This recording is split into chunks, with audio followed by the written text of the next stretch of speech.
Greetings, my name is David Jones. I serve as the 19th Georgia State Representative, My name is Nathaniel Morgan. I'm the current boss list at Alpha Delta Nu chapter of Omega Psi Phi Fraternity Incorporated at Kennesaw State. and we are here today. We're going to meet with a candidate that's running for State School Superintendent, Mrs. Alicia Thomas Searcy. It's important that the Brothers of Omega do their part in this election. Getting the black men out to vote is number one on our list. So in the effort to do that, we want to make sure that the brothers know who the candidates are so that we can educate the community. We must register voters, we must educate the voters, and then we must mobilize. So it's our duty today to meet with one of the candidates that's running for state office so that we can bring this information to you. Hello. Good to see you again. Nice to meet you. Nice to meet you. All right, we're here today.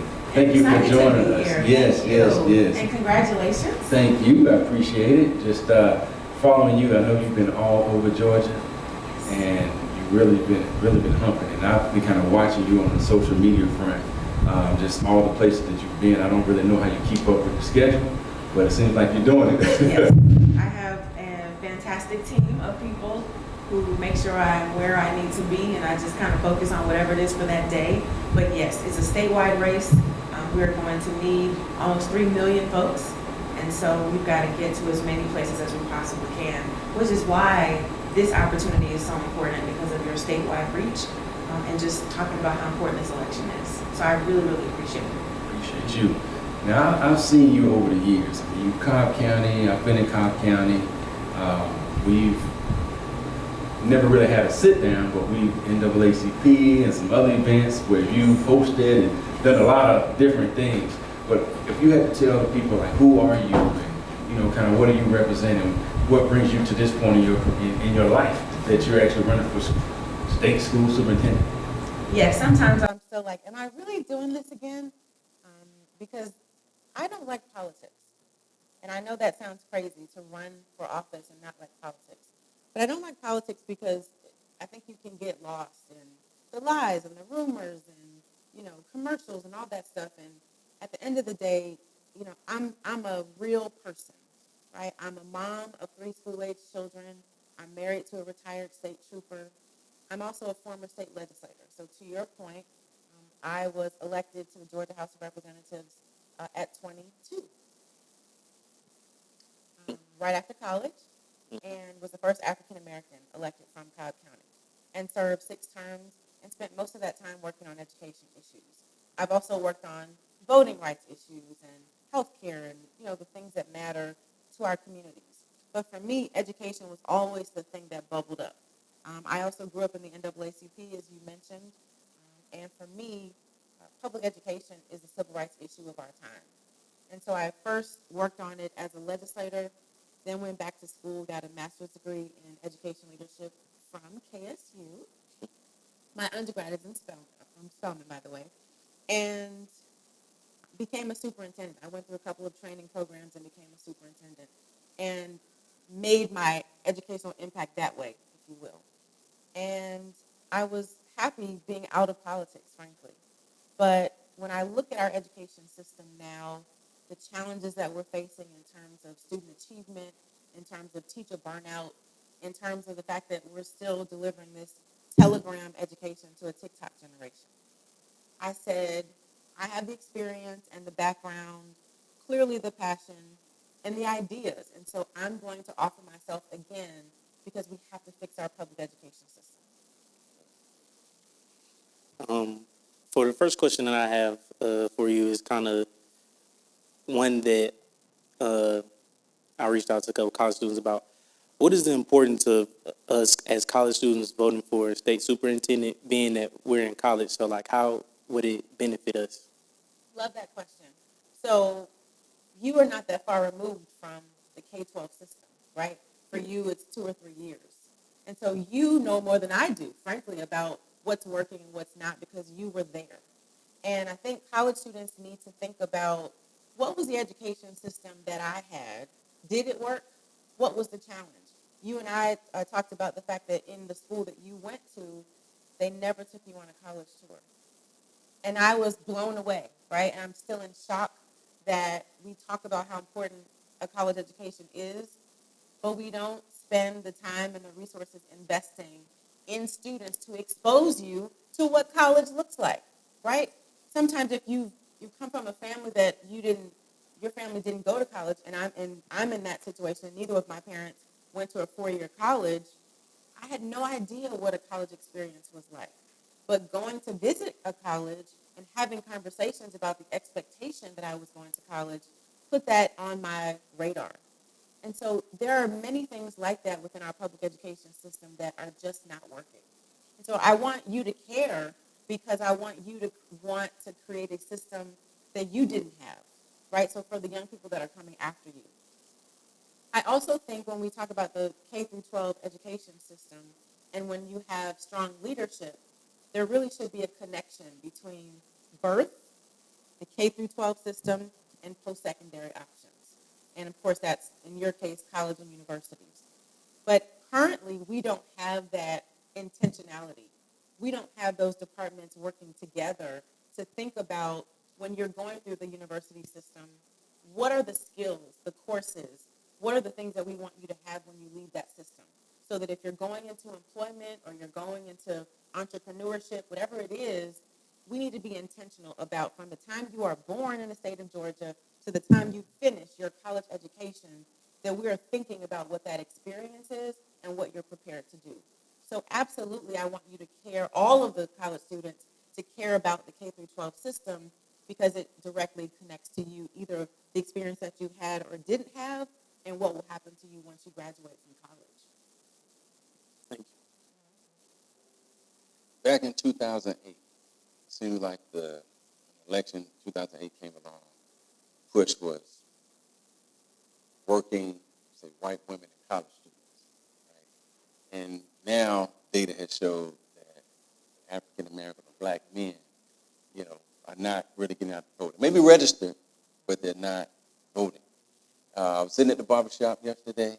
Guy was saying, "Hey, from a male perspective, it's like, well, what is in it for me? Like, what do I get out of it? I do something, I get something in return." And I know from experience that if you're connected to somebody, if you know someone, it's like, oh, okay, yeah, I support them.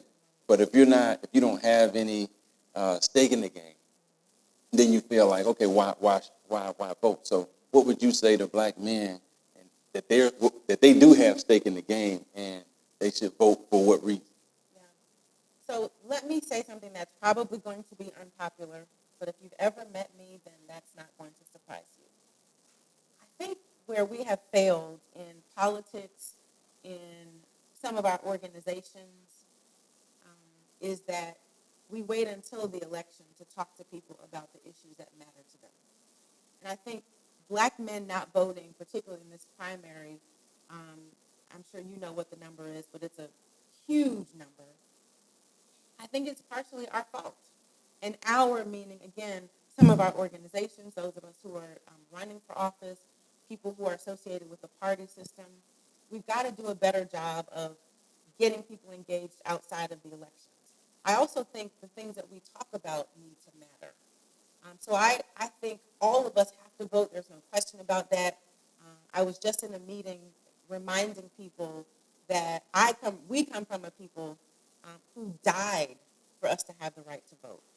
And while some of us understand that, and so we're going to vote no matter what, we also have a responsibility to talk about the issues that matter. And so as my husband had some of these same type of conversations in barbershops and cigar shops, what we hear from the brothers, we're not talking about things that matter. As an example, when we talk about employment, particularly those who do more labor type work, right? If you have other people coming in that are taking jobs that may have gone to black men, right, and they are kind of being priced out and they're being undercut, that's a real issue for a black man who wants to take care of his family. But frankly, we're not talking about that in terms of some of the political groups and organizations. That's not an issue that I talk about because, of course, I focus on education. But we have to talk about the issues that matter to black men. And I am not a black man, and so I'm not going to stand here and pretend that I know all of the issues that you care about. And so for me, this is a two-sided coin, right? First, we've got to talk about the issues that make you want to get involved. When we think of another example could be when we opened or when we weren't open during COVID. Those who are in the service industry wanted the state to be open so that they could work and again provide for their families. And so the decisions that we make policy-wise, how do they impact you? What's our responsibility to make sure that what we're doing meets your needs? And so the one side is, are we speaking to the issues that matter to you? And the other side is, are you demanding that we talk about the issues that matter to you? And you demand that by voting. You demand that by having these conversations, right? Because what I don't do is take votes for granted. And so any opportunity that I can come and speak to you, hear from you, when you talked about your educational experience, I'm curious, I want to hear more. Your voice is powerful. And so I want to see more black men voting, obviously, but also being involved in the process. So that's a challenge that we have to overcome. And I'm excited that you all are really focused on that. It's got to be the number one priority for a lot of folks because your voices matter and we need you in this process. You touched on something. I think we're privileged, as far as Cobb County, Marietta City Schools, to now have these advanced learning curriculums for trade, things like that. You talk about for black men being able to work and take care of themselves. But I'm not sure all schools in Georgia have that capability of, I just want to be able to get a job when I graduate, hit the ground running. If I'm a barber, I shouldn't have to wait, 10 years before I discover myself and realize, hey, this is what I do and this is what I can make a living doing it. So from what you see, is there disparity from county to county in terms of education and for students to be able to pick up a trade or, get some type of skill set so when they graduate, they can hit the ground running. If they choose to go to college, that's good, but at least they have a skill set that they can take care of themselves. Yes, it's a huge disparity. One of the things that I want to do is open the Office of Equity when I'm elected. And it speaks to exactly what you're saying. Douglas County, Cobb, Fulton, a plethora of options that are available for the most part, right? Whether they are communicated to students and parents is another question. But then you have districts like we were in Vidalia, Georgia the other day, and one of the CTAE teachers said, well, the options that we have prepare students to go and grow onions. I'm not sure that every kid who goes to school in Vidalia, Georgia is aspiring to grow onions as a part of their career, right? And there's nothing wrong for those that want to do that, but where are the other options? And so there's a huge disparity across the state about what districts are offering. The challenge that we also have, again, going back to this leadership thing, within the Department of Education, currently no one is tracking which districts have which programs, where are the holes, how are we communicating those options. And one of the things that I want to do as state school superintendent is to create a statewide app where parents and students can access this information so that you will know what are the options available to you. How do you make that connection from K-12 to post-secondary options? And so we've got to acknowledge that that's a real issue, and your zip code or the corner of the state that you live in should not determine how many options you have access to. Sure. Could you elaborate on the biggest faults that you see in our school system right now? Ooh, how long is that?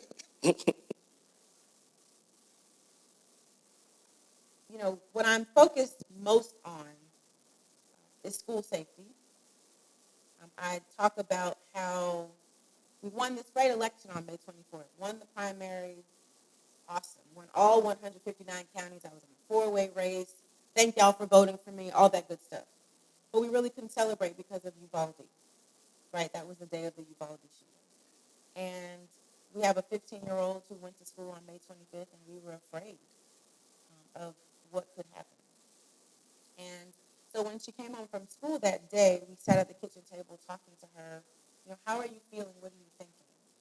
And she said something to me that I will never forget. He said, Mama, we're talking about it and it's all over social media, but we know nobody's going to do anything. And I just cannot forget those words. It's what makes me get up every morning and drive all across the state and do this work. Because I need Layla to know that you deserve a state school superintendent who's going to do something to keep you safe. So for me, and as a mom, as a parent, I need to know that my baby's going to come back from school every day. So that's a huge fault that we have not done enough at the state level. Every district kind of does their own thing. Right. I find that's kind of the MO of the current superintendent is like, literally, and I've heard him say it many times, call us if you need us.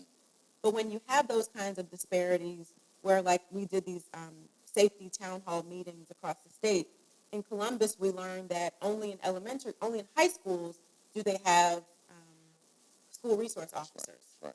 Whereas in Cobb, they're everywhere. Everywhere. All of the schools have coverage. Right. So how do I make sure that every kid is protected? So that's first.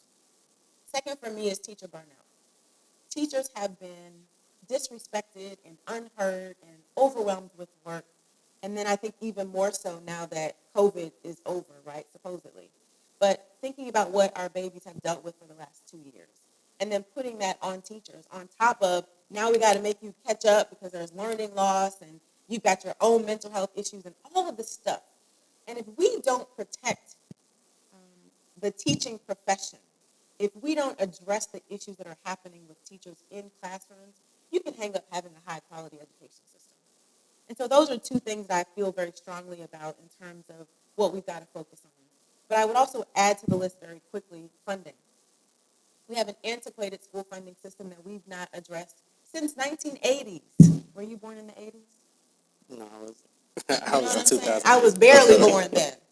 And so we've got to deal with that system because when we talk about inequities, there are children who aren't getting the resources that they need. We have children in our state, in rural Georgia, who still don't have access to broadband.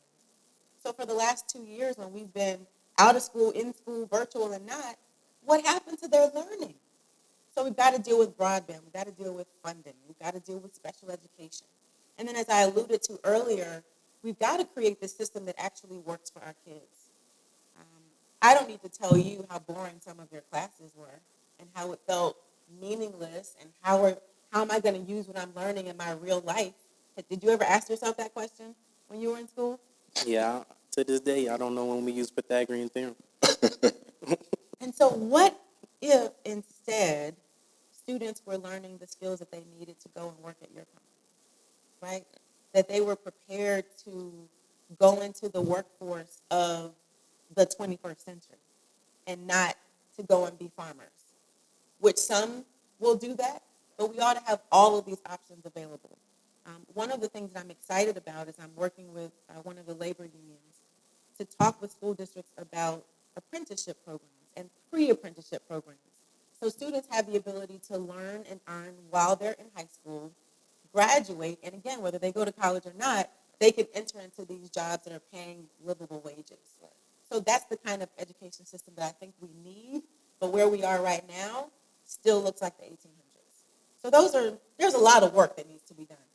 But those are some of the things that I think a lot about, and as I travel around the state and talk to educators and think about the work that I did as a superintendent, those are the things that require a lot of work. And I will just add this one piece. It's why, I need your vote, so I have to remind you why I need to be your candidate. I've got the experience. As a former legislator, as a superintendent, I'm living this every day as a parent. Those are valuable and incredibly important experiences that we need for someone who's going to lead a Department of Education and our entire public education system. I heard you mention in one of your talks about private school. I know you're an advocate for public school, product of public school. I did a little bit of both. How do you feel about private school system versus public in terms of how, the choice of where parents to send their kids? I'm a big proponent of school choice, and a lot of people, I think in the political establishment, have a problem with that. But I find not only in the research, but just in everyday life, that most of us want choices, right? You choose everything else. Where you eat, where you get health care. In our pre-K system, it's fully open and you can choose where you want your kids to go. In college, you choose where you want to go. But when you talk about that in K-12, people get all fired up. But for me, again, this is about equity. Those of excuse me, those of us who have who have means, we can move wherever we want and send our kids to schools that are great. Or we can pay for private school because we have the resources to do that.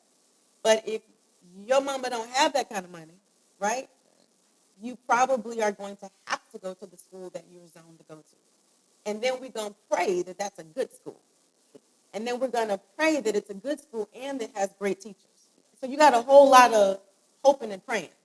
And education is just too important to leave it to that. And so I think you ought to have options across the spectrum. Within the public school system, I like traditional schools and being able to choose there. I like magnet schools if you're, into the magnet thing, right? I like charter schools. I happen to run 3 all-girls charter schools in Metro Atlanta. It was my dream job to run a little Spelman, right?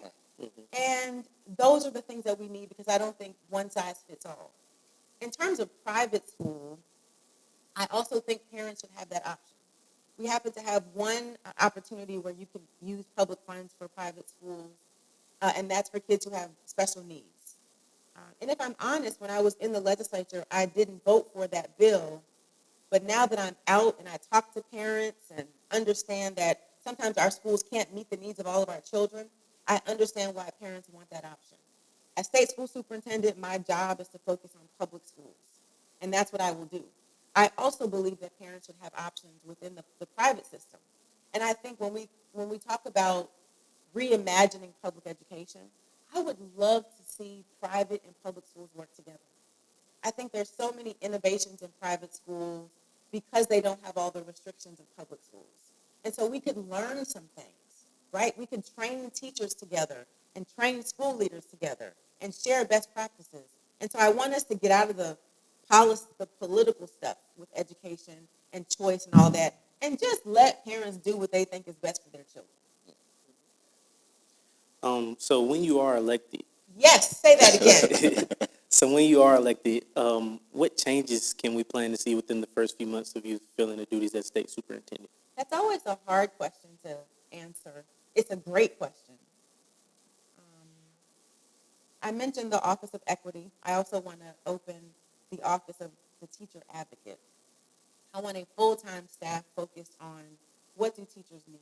When I was a superintendent, it's the first thing that I did because I understand how important teachers are. And so that team will go around the state. They will talk with teachers. They'll get the resources that we need. They will create partnerships.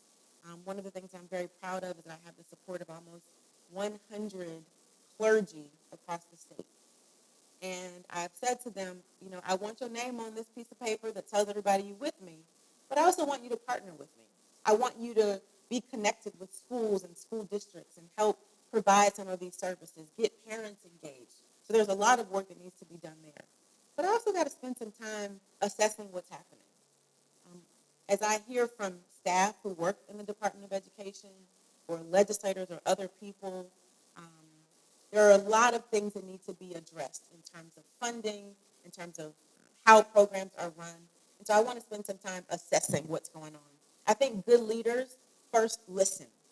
Let me hear what's happening. Let me assess what the challenges are. And then I can bring in my team and my skills to address those. But what you will find more than anything else in terms of the first few months is an accessible state superintendent who you can call to ask a question, to come to your school not just to give you an award, but to really grapple with some of the most important issues that we're facing in education. You will also find a state superintendent in me who engages with the state legislature. My opponent mentioned in an article a week or two ago that the reason he hasn't gotten much done is because he doesn't have any political clout. That's a problem. I need you to have some political clout in order to get things done on behalf of children. And so I'm going to leverage my political clout as a 12-year legislator. I can call the Speaker of the House on the phone right now. using those relationships to get things done on behalf of kids.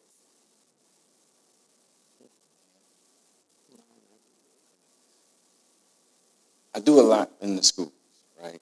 Work in Marietta City, work with Dr. Rivera quite a bit. Actually sit on the African American Advisory Board. Some of the challenges that at least we feel this year is one thing. It's always been discipline. Coming back from COVID, kids are just kind of all over the place, and really coming in that middle school era, right?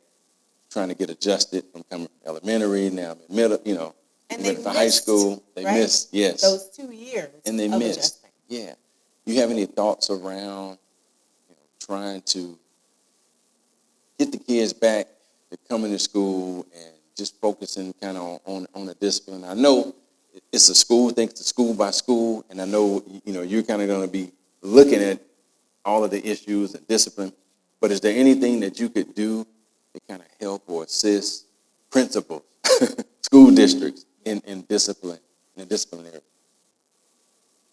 This is something I spend a lot of time thinking about. I don't have a silver bullet, but I can tell you that the piece that's missing is mental health.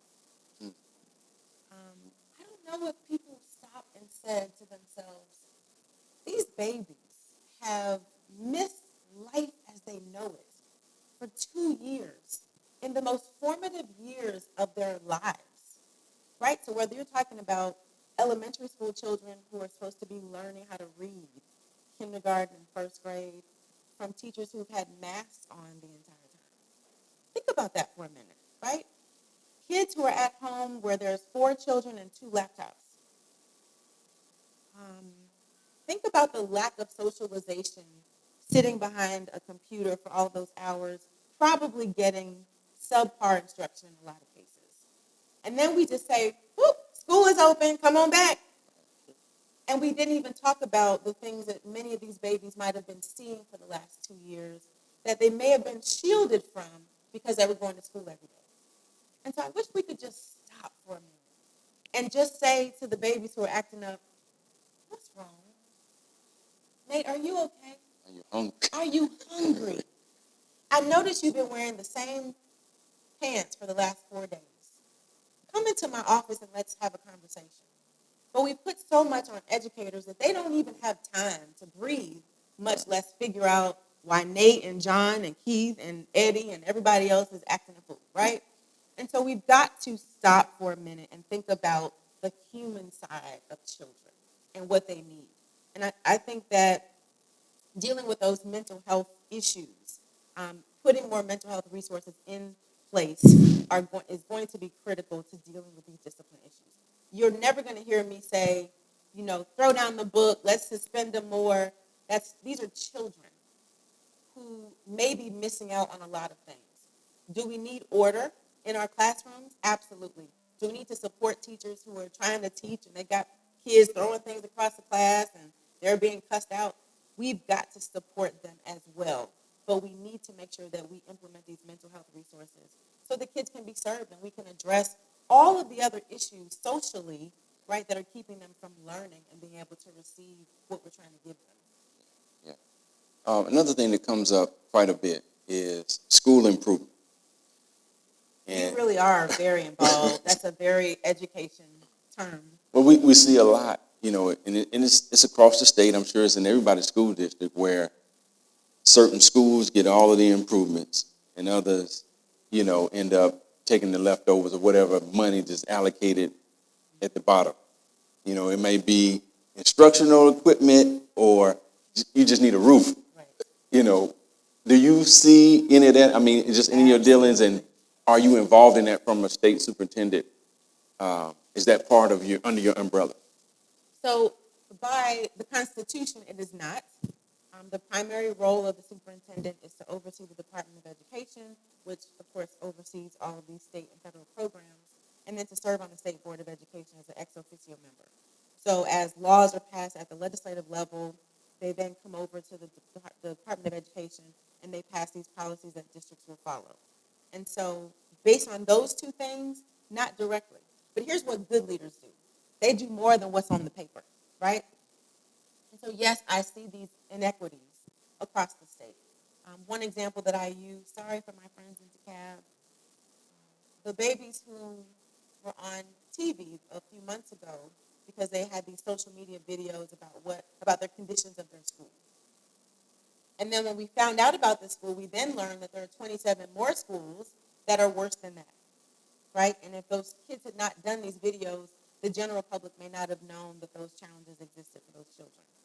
And so for me, it's not about black or white or any of those things. It's about the policies that districts have in place or don't have in place that force them to look at these issues.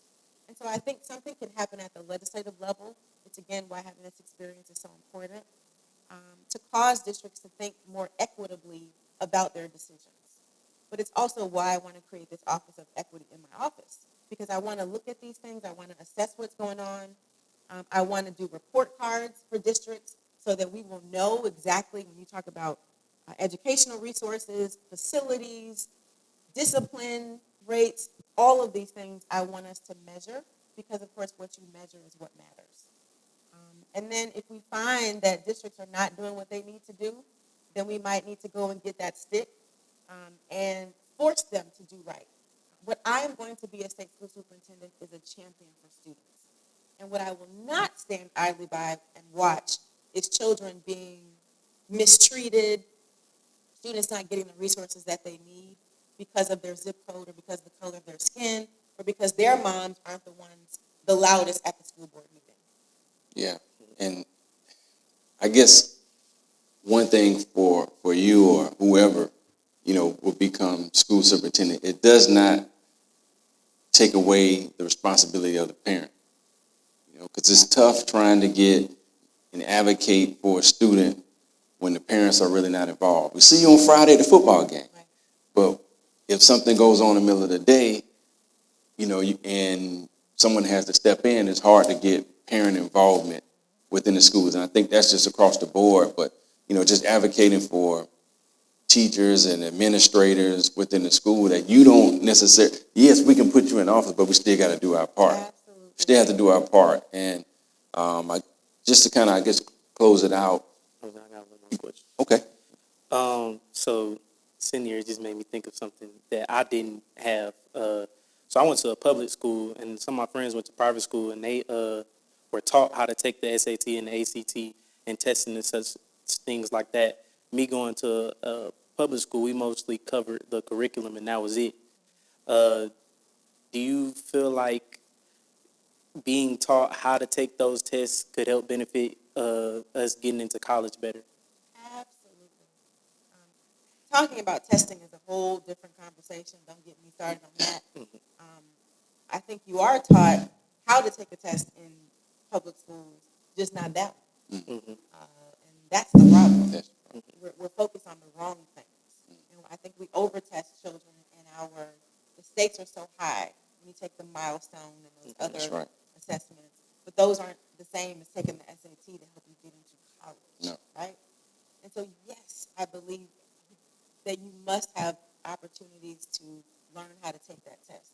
I paused for a minute because I'm thinking about the school that our 15-year-old goes to, where they're constantly emailing parents about SAT and ACT course prep. Yeah. It's where you go to school. Mm-hmm. And that's sad. And that's frustrating. And so, again, going back to this equity thing and reimagining what public education looks like, I want Georgia high school students to be prepared for the world that they're going into, not for the one that we've been preparing them for the last 200 years. And so we've got to have ACT and SAT prep courses in school. And there are schools that have that are public. They just may not have it at the school that you went to. I wonder in the north side of your district if they have those classes. So we've got to do a much better job of really giving students access from all over the state, all over the county to those kinds of opportunities. I love that question. And I want to keep talking to you after this because you're giving me a lot of good ideas. And that's why it goes back to your first question, why you should care about this race and why other college students should. You have so much information to help us to understand the things that worked and didn't work. And your voices are so very powerful and so important. Because I can talk about what it was like for me 23 years ago, 24 years ago, but it ain't the same. Right. And the education that you deserve and that the students coming behind you deserve is very different than what you're receiving now. Anything else you want to ask? I mean, you brought up what works and what doesn't work. The biggest thing that I've noticed is different schools have different programs. I know, for instance, like I went to Tucker, we had engineering, we had an IB program, and we also had like culinary and stuff. Basically, you took a test, and whichever test you was good, your classes was kind of put in there. So I was in engineering. My major now is exercise science. It has nothing to do with engineering at all. But one thing I did like, you were talking about stuff for the real world. Stevenson has a barber school in their high school. So a lot of my friends just went to straight barber school through there, was able to get their license, and they are barbers. So I thought that was pretty cool, but my school didn't have it. So it goes back to different things. Options and what's available. Mhm. And sometimes it's demand, what parents are demanding. And sometimes it's about what the administrators expect of the students. And so we want all of those options available. And it's the great thing about having technology. We can't have 50 offerings in every single school. But what we did learn from COVID is that those high-performing teachers who may have had 25 kids in their class, let's have 300 virtually, right? With that highly effective teacher having that kind of reach. So there's so many ways that we can make sure students like you have access to all of those things. And I think those of your friends who got that barber certificate, they can also go to college. Because then you can go cut hair That's right. in college, Yeah. right? So those are the things that we need to be doing to prepare. And I bet those guys in particular were excited about going to school because they could see their future. They could see the opportunities that they had while they were there in high school. So, I guess as a closing, what would you want to tell citizens of Georgia, brothers of Omega, black men in general about voting and why they should support you? So first of all, thank you for having me. This is fantastic. You know what comes to my mind is I need you to know that you matter. Like, I'm married to a black man. Obviously, I have a lot of friends and others, and I just think about how much is on the shoulders of black men in Georgia and in this country. So I need you to know that you matter. You matter. I need you to be involved in this process because the issues that you are affected by, right, whether it's police brutality, whether it is wages, whether it's opportunities, those things need to be on the table in terms of conversations and in terms of policy. And I think the more you are engaged, the more conversations like this we have, the more we will see those topics talked about. You also mentioned parents. I just want to say that parents need to be equal partners in our public education system. And I think we would see more than just coming to Friday football games if we treated them accordingly. And it starts with what parents choose in terms of where their kid goes to school. But I think in education, what we have been guilty of is believing that we know everything. You just send them to us, show up to the PTA meeting and sell a cupcake, Right. Raise us some money and we're good to go. But if we want more from parents, we've got to expect more from parents, and we need to open the doors and allow them to really be engaged in this system. So what I want people to know, I'm going to look right in the camera. Is that all right? That's cool. There's an election happening on November 8th. Early voting starts on October 17th. And we have an opportunity to make history in the state of Georgia again. Because yes, if you elect me, I will be the first African-American state school superintendent, not just in Georgia, but in the country. We've never had an elected, we've had some appointed, never had an elected black state school superintendent. And it's one thing to make history, but there's another thing when you have someone who understands your experience at the table making those decisions, right? That matters. And so I need people to understand that there are a lot of us on the ballot. And while state school superintendent may be on the bottom part of the ballot, education needs to be on the top of all of our minds. Right. And so go vote. Find those 10, 15 brothers who need a little, push, pull, cussing, whatever you got to do to get them to go and vote. What I don't want to happen on November 9th are the political pundits saying, well, this person could have won if 50,000 black men had voted. Yeah. And I'm in no way saying that this election hangs on the backs of black men. Y'all got enough to carry, okay? I am saying that we have an opportunity here. Again, not just to make history, but to elect people who believe what you believe, who understand your experience, who aren't going to get up there and make decisions that have nothing to do with you because they don't know who you are. And so here is the opportunity right here before us. Let's use it. We're not going to wait till November 8th to go and vote. We're going to start on October 17th. And what they will report in the news, I am declaring in this moment that black men in Georgia showed up in record numbers because of the work that you all are doing, because they understand how important it is, and because you know the opportunities that are ahead of us if we just do our part.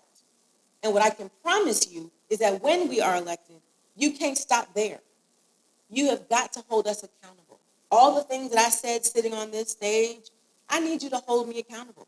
I need you to hold accountable all those people, Democrat or Republican, who said they're going to do some things. Keep showing up because you must. That's how the process works. But I'm excited. I'm hopeful. I'm believing that God is all up and through all of this, and black men are going to be a part of the solution and a part of how we make history in Georgia. Ooh. If someone wants to support you, how do they find you? What do they do? So, website is CerseiForSuperintendent.com. I need a few donations. Okay, a lot of donations. The maximum is $7,600. So just don't go over that when you write that check, okay? But donate, volunteer, make calls, do all those things. And so on social media, you can find me at Cersei for Super on IG, Cersei for State Superintendent on Facebook, and I will just ask that, share. We've got almost 3 million votes we have to get in order to win this election. As much running around as we're doing, I'm not going to reach 3 million people. And so I'm counting on you and counting on people who like what I've had to say to tell other people, to text them, to post on social media. Word of mouth is what's going to make it happen. But know that I need you. I need you. I need you. And we can do this. Anything else that you want to touch on that I did not bring up? No, I think y'all have had some fantastic questions, hard ones, and I hope I've answered them, well. Sometimes you get politicians, as they say, you ask a question, they talk about everything else but what you asked. So I hope that I've answered the questions directly. And I want you to know, if nothing else, that we're just regular people, right, who want to make a difference. And in my case, it's about making a difference for 1.7 million children who deserve to have a state school superintendent who will do something. Yeah. Well, I'm glad Nate was able to join us. As a graduate, I think it's my job that we mentor undergraduates, at least to come through our fraternity. So I'm glad he was able to be here. Our second vice had to run to Virginia, family issue, but Nate stepped in, and I'm just glad that he was here, take part in this, get a chance to meet you. He should know who's running for office just as well, so he can be an advocate on campus and everywhere he goes in his world. And we need young people, too, because they're registered, but they may not be turning out sometimes for the same reason. So you have so much power on your campus and on college campuses across the state to get folks to turn out. And tell them Alicia Cersei needs them. Will do. Appreciate it. Thanks for having me. Hey, appreciate you.